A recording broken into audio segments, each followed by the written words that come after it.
India, His Excellency Dr. Jaishankar, my dear friend, members of the press, members of both delegations, members of parliament, Metro councils, island councils, union development committees, a very good afternoon to you all. Assalamu alaikum wa rahmatullahi wa barakatuh. It is an honor to welcome my dear friend, Mr. Dr. Jaishankar, to the Maldives on his fourth visit to the country, and his first to this beautiful island of Maldives. Our historically and traditionally linked relationship is inextricable, and with good reason, this link is centuries old. The Maldives-India relationship is one between two peoples. It has stood the test of time. I might get old saying that, but this phrase will never get old because it is a fact. हम पुराने और करीबी दोस्त हैं, बेशक हम समुद्र से बटे हुए हैं, फिर भी हम एक दूसरे की प्रशंसा करते हैं. As President Ibrahim Saleh had stated during his visit to New Delhi last year, and I quote, India is always our first responder in times of crisis and is amongst the loudest supporters in times of good fortunes. Okay. The Maldives, under its India First policy and as one of the top foreign policy priorities, remains committed to enhancing the close ties and the cooperation between our two countries. We appreciate India's neighborhood first policy and the immense economic and social benefits we have gained. Our economic recovery from COVID-19 pandemic has been remarkably steady, but it is necessary to echo the generous assistance we receive from the government of India, which contributed to the recovery. We received over 200,000 doses of commercial vaccine on ground and an additional 100,000 doses on commercial basis. 9 Maldivians were evacuated from Wuhan and quarantined in India for 40 days at no cost for the government of Maldives at the initial stage of the pandemic. Deployment of medical team from India, deployment of essential medicine, unrestricted procurement and supply of essential commodities, and tons of cargo were airlifted from various parts of the earth. Maldives received special travel permissions for critical care patients for over 150 patients pre-air travel abroad. The revival of our tourism industry at the height of the pandemic was due to the special arrangement made to keep air corridors open between our two countries. India has provided over and over that we can always rely on them, and we always remain grateful. Taking stock of last year, we started the year with Your Excellency's visit to Abdulla for the inauguration of the National College of Policy and Law Enforcement. I was there just 3 days ago to see and witness the first better law enforcement officers graduated from that great institution. Our relationship reached new heights with the official visit of President Saleh to India in August last year. We witnessed the pouring of concrete of the Greater Maldives Connectivity Project, a flagship project of President Saleh's administration during the visit and exchange of several key memorandums of understanding between both governments. We were also delighted to welcome Foreign Secretary Mohan Quatra to Maldives last year as well. We exchanged over 18 memorandums of understanding, agreements and letters of intent between both governments last year. We received additional $100 million on the line of credit, additional $100 million as financial support, as subscription bonds through State Bank of India, financial support for construction of 61 police infrastructure across the Maldives, and financial support for additional 2,000 social housing units. These are the positive outcome of exchanges we had and the strong action taken to strengthen our foreign policy under this administration. And just a while ago, we have witnessed the exchange of MOU on high impact community development projects, phase 2, more than 300 million, MOU for development of a sports complex in Gladue, MOU between Maldives National University and Cochin University on Science and Technology for capacity building, and the handover of the two free ambulances to the Maldives National Defense Force, the project under execution. Excellency, I reiterate our gratitude to the government of India for these kind assistance and continuous support that will contribute to the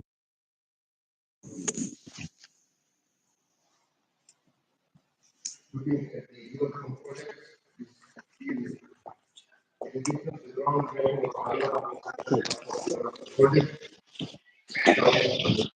credit.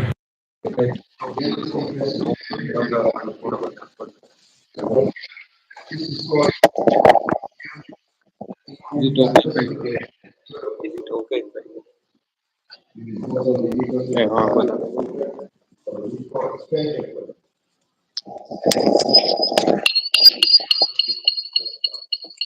we also look forward to the inauguration of it is under the 106 million rupiah grant assistance provided by the India. This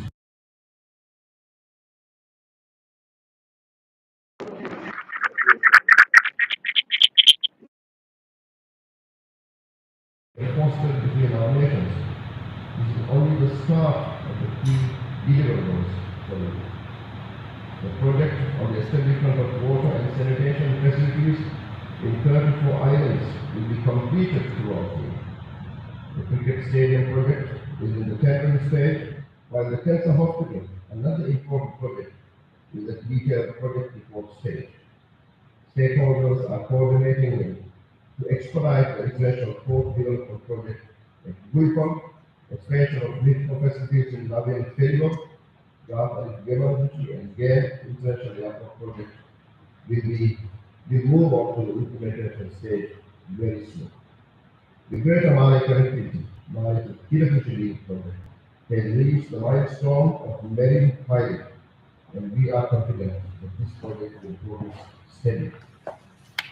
We remain committed to foster dialogue and cooperation in both defense and sports. I also highlight the defense projects getting $50 million under the line of credit scheme in building capacity of defense forces, and the sports project getting $40 million under the line of credit scheme in building the capacity of sports infrastructure.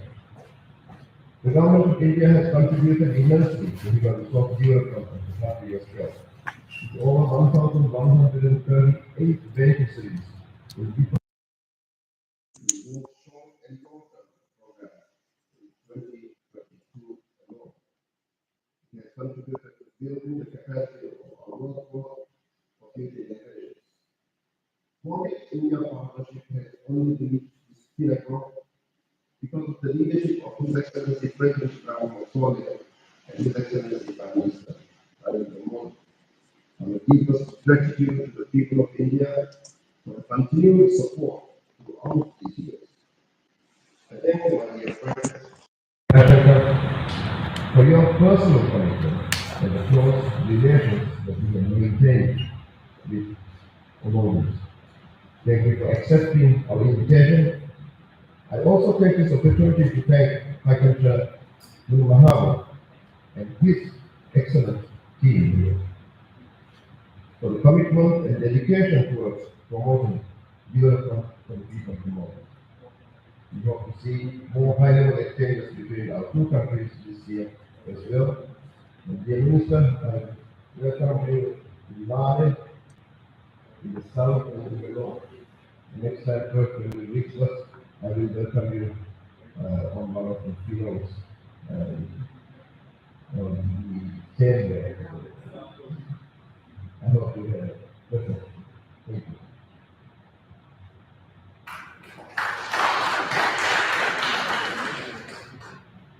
Thank you. Your Excellency, Prime Minister Abdulla Shahid, distinguished officials, both governments, local governments, local council representatives, friends of the media, ladies and gentlemen. Mr.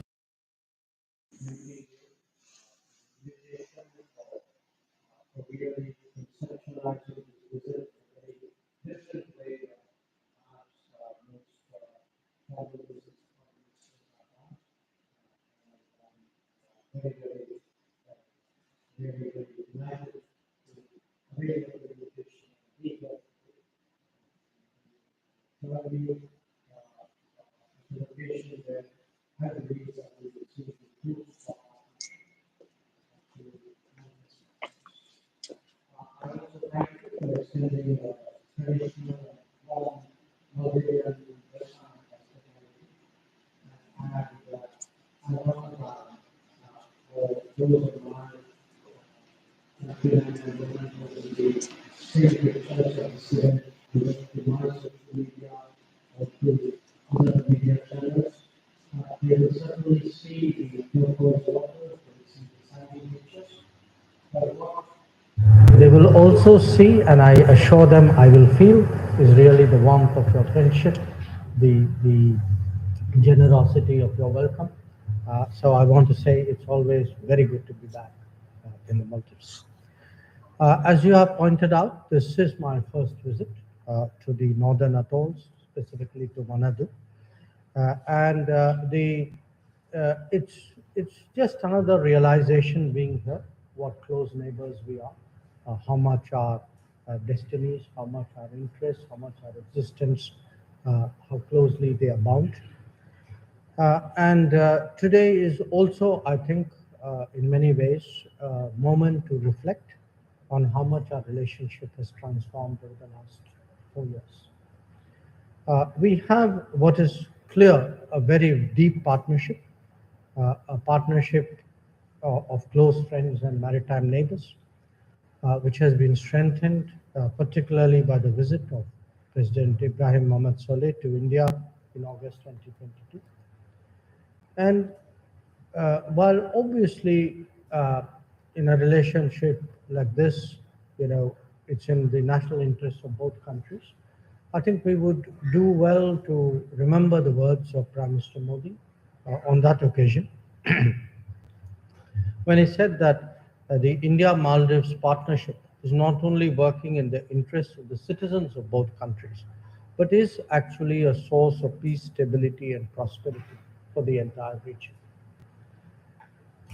Today, therefore, before I actually speak about the particular projects and the advances that our relationship has made, I would, Minister, like to acknowledge your personal contribution, that of your entire team.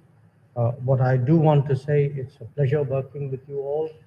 I think as your partners at the other end of this relationship, this is really a testimony to the trust and confidence that we have built up.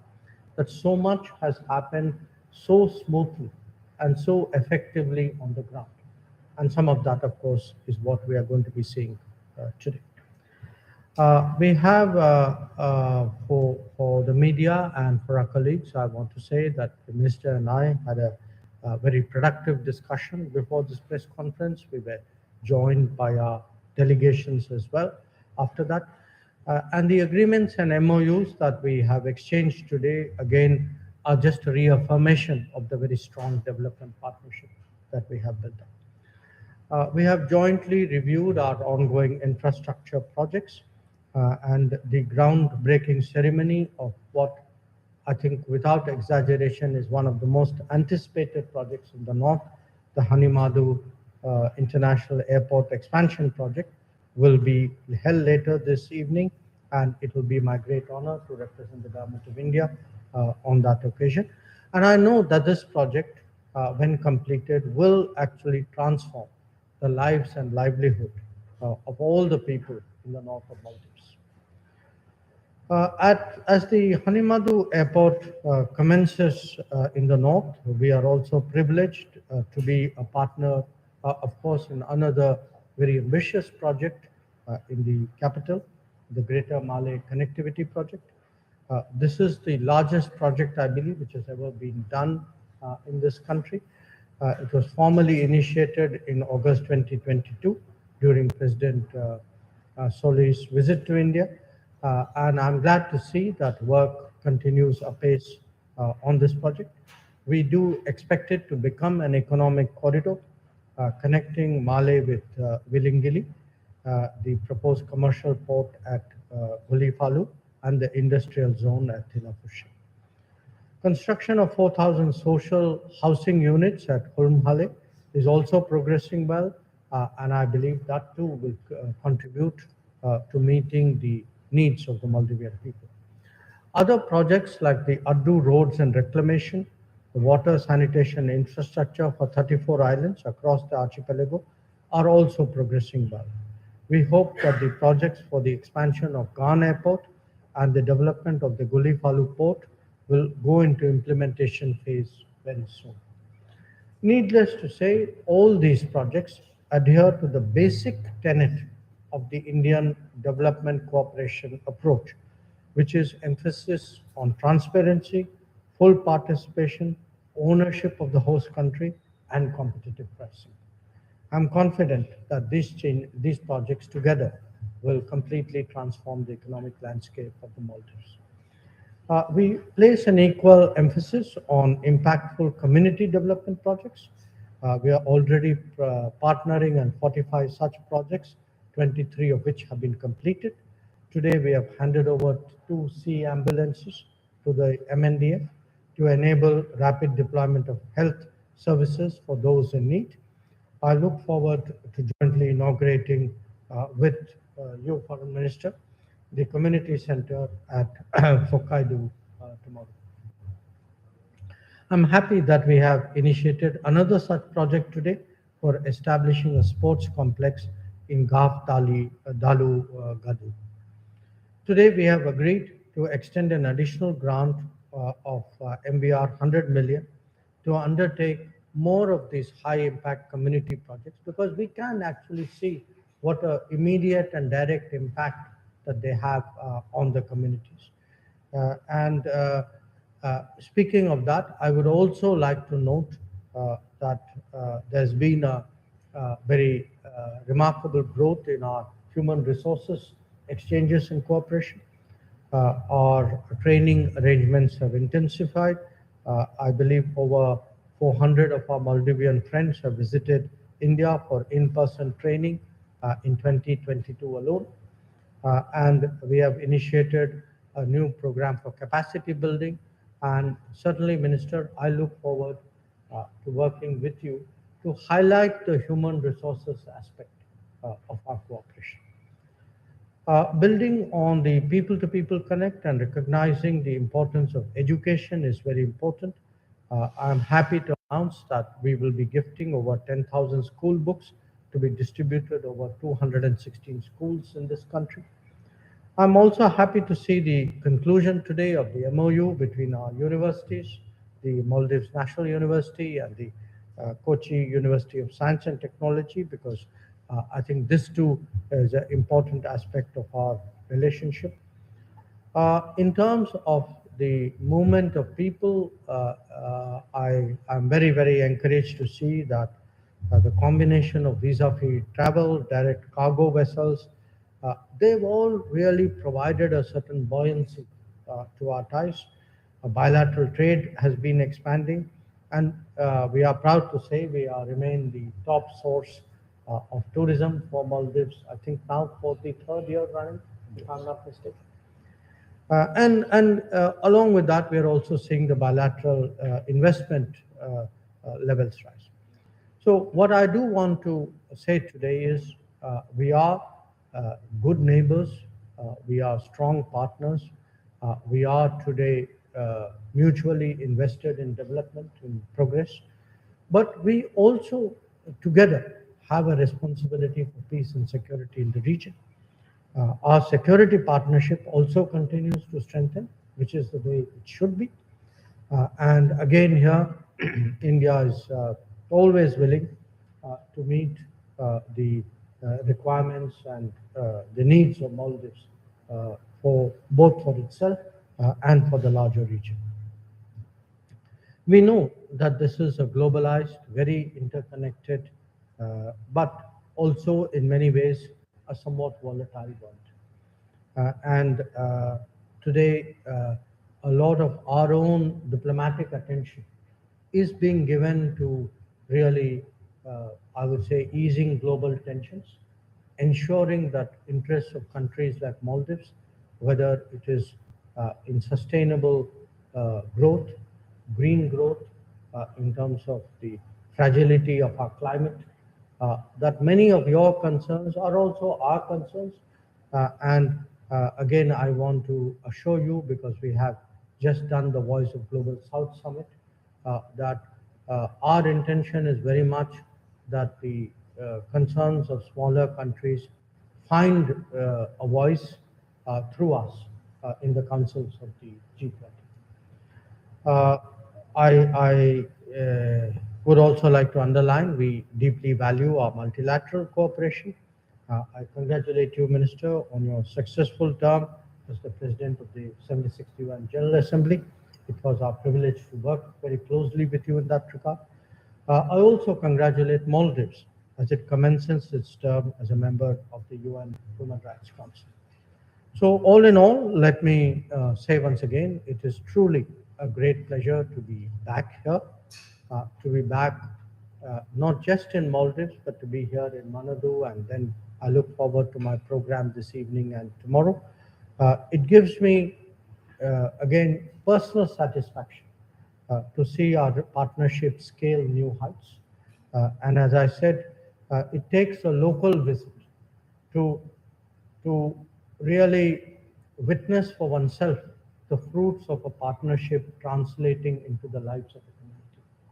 So I thank you, Minister, for bringing me out here, and I hope that our shared activities, joint activities over this evening and tomorrow will help take our relationship to greater heights. Once again, thank you very much. Thank you very much, dear Minister.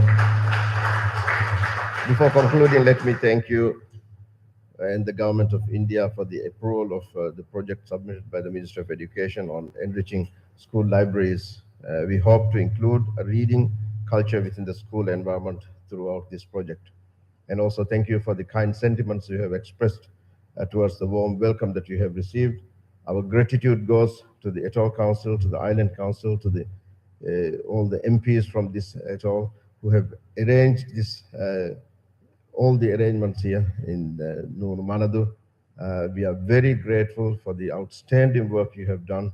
The women development committees, the schools, everyone on the island has been involved in this. And thank you for making the minister's visit such an excellent and outstanding visit. Thank you all.